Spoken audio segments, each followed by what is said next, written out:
हाँ तो बच्चों, आज की क्लास में हम लोग पढ़ने वाले हैं 10वीं में जो हमारा भूगोल का किताब है उसके चैप्टर नंबर 5 को, जिसका नाम है बिहार कृषि एवं संसाधन।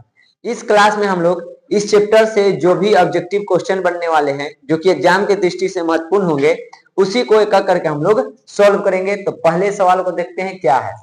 पहला सवाल में पूछा जा रहा है, बिहार में कितने प्रतिशत क्षेत्र में खेती की जाती है। जो बिहार की जो कुल भूमि है उस भूमि के कितने प्रतिशत भाग पर खेती किया जाता है, वही हम लोग को बताना है। ऑप्शन में है 85, 50, 60, 80 या 36.5। तो बिहार की जितनी भी भूमि है उसके 60% भूमि पर यहाँ पे खेती की जाती है, तो बी इसका सही जवाब हो जाएगा। क्वेश्चन नंबर 2 है, राज्य की कितनी प्रतिशत जनसंख्या कृषि कार्य में लगी हुई है। जो हमारी देश की जनसंख्या, बिहार की, देश की नहीं हमारे राज्य की, बिहार की जो जनसंख्या है उसका कितना प्रतिशत लोग कृषि कार्य में लगे हुए हैं। 80%, 75%, 65 या 86। तो हम लोग बुक के आधार पर चले तो हम लोग के बिहार में जितनी जनसंख्या है उसका 80% लोग यहाँ पे जो कृषि कार्य है उसमें लगे हुए हैं, कृषि कार्य में कार्य कर रहे हैं। इनमें से कौन गन्ना उत्पादक जिला नहीं है। इसमें बिहार के 4 जिला दिया गया है, इसमें से बताना है कि कहां पे गन्ने की खेती नहीं होती है। पहली में है दरभंगा, दूसरी पश्चिमी चंपारण, तीसरी में मुजफ्फरपुर और चौथी में रोहतास। तो रोहतास जो जिला है हम लोग का बिहार के, वहां पे गन्ने की खेती नहीं होती है, तो डी इसका सही जवाब हो जाएगा। बिहार के जूट उत्पादन में क्या हो रहा है, वृद्धि हो रही है, गिरावट हो रहा है, स्थिर है, या इनमें से कोई नहीं। तो बिहार के जो जूट उत्पादन वाला कार्य है उसमें लगातार यहाँ पे गिरावट देखने को मिल रहा है, तो 20 का सही जवाब हो जाएगा। बिहार के जूट उत्पादन में गिरावट हो रहा है। तंबाकू उत्पादन क्षेत्र है, इसमें 4 ऑप्शन है, बिहार से ही दिए गए हैं। बताना है कि इन चारों ऑप्शन में से कौन सा जगह है जहां पे तंबाकू की खेती की जाती है।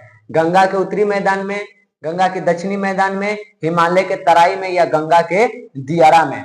तो यहाँ पे तंबाकू की जो खेती है वो गंगा के दियारा में कहा जाता है। गंगा नदी के बीच में जो गांव बसे हुए हैं उसको दियारा कहा जाता है, तो वहीं पे तंबाकू की खेती की जाती है।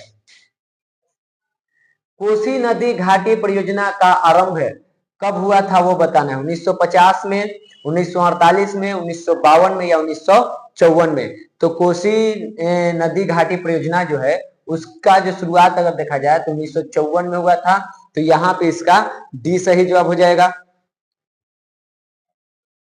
गंडक परियोजना का निर्माण किस स्थान पर हुआ था।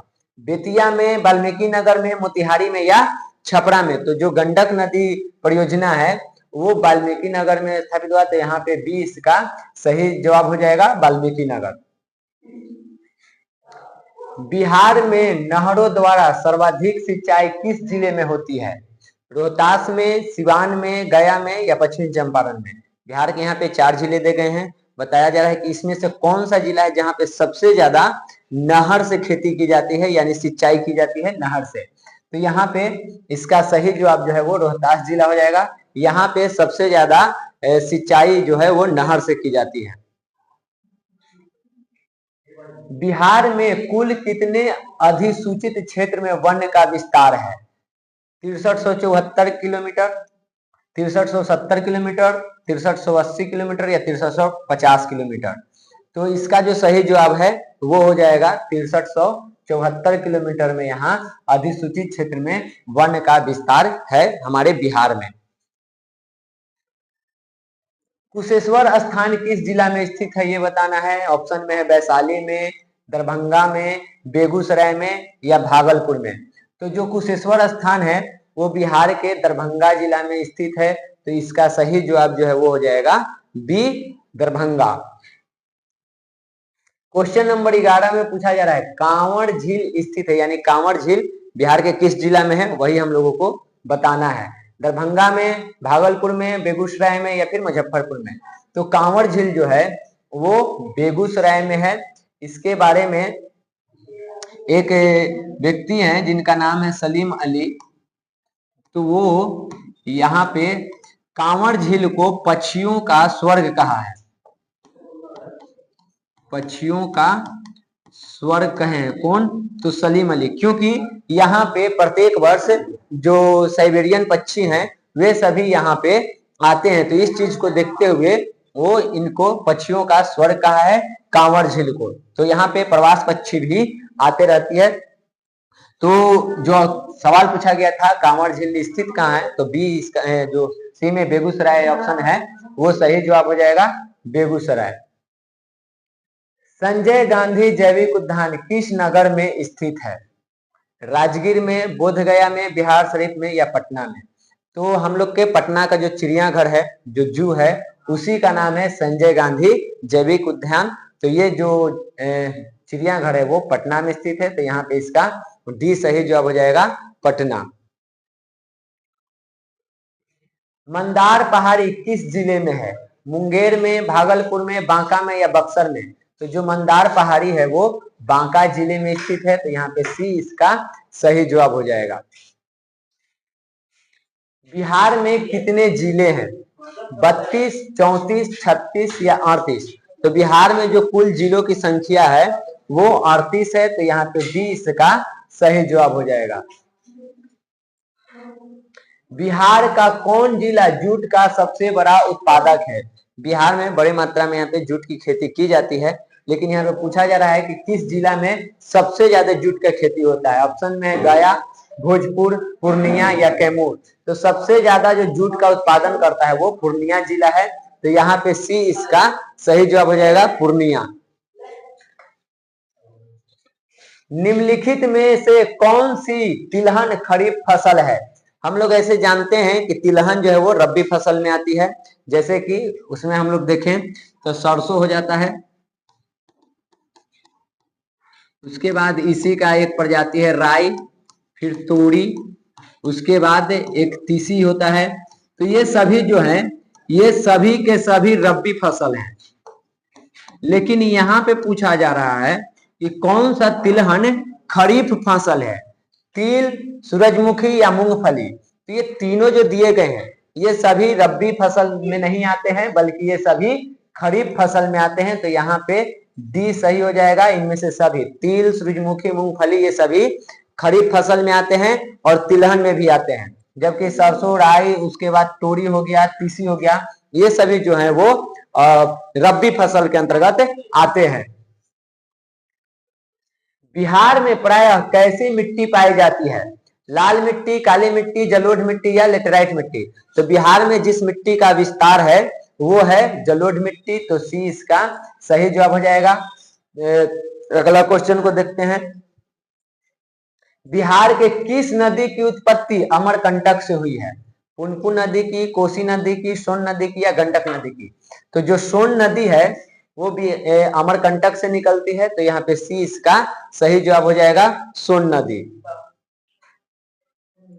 निम्न में से कौन दक्षिण बिहार की नदी है? गंडक, सोन, कोसी या कमला? तो इसमें से हम लोगों को बताना है कि कौन बिहार के दक्षिणी दिशा में बहती है। तीन जो दिए गए हैं वो दक्षिणी दिशा के नहीं है, उत्तरी दिशा में है। इसमें जो सोन नदी है वो बिहार के दक्षिणी दिशा में बहती है, और बाकी के जो नदियां हैं वो बिहार के उत्तरी दिशा में है, तो यहाँ पे बी इसका सही जवाब होगा। बिहार के प्रमुख पर्व कौन सा है? दीपावली, दुर्गा पूजा, छठ या रक्षाबंधन?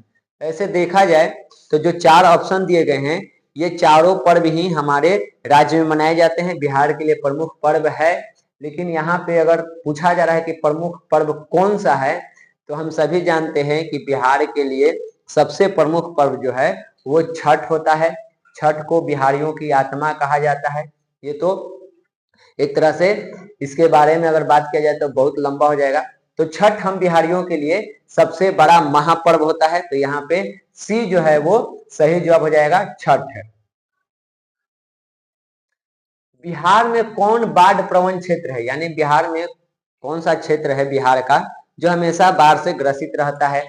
पूर्वी बिहार, दक्षिणी बिहार, पश्चिमी बिहार या फिर उत्तरी बिहार?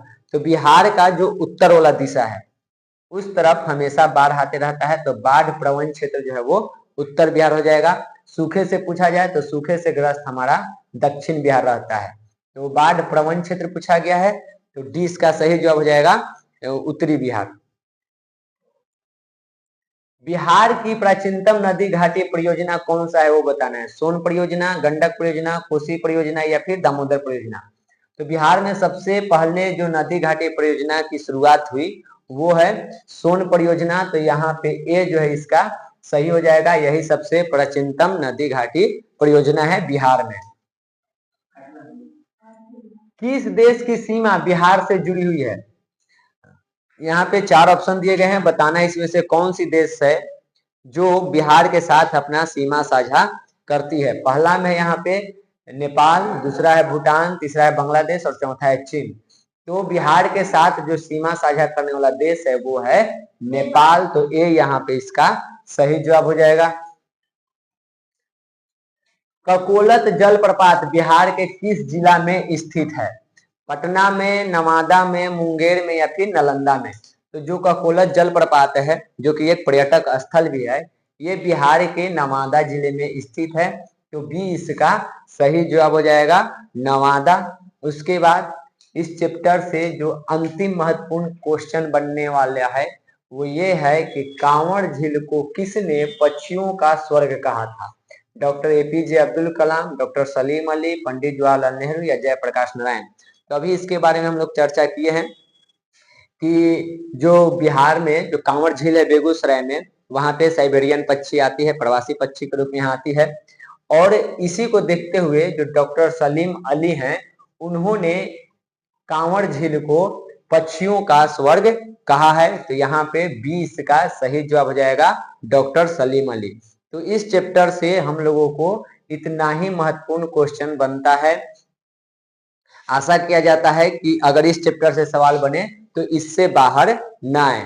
तो इतना ही को हम लोगों को बढ़िया से तैयारी करनी है।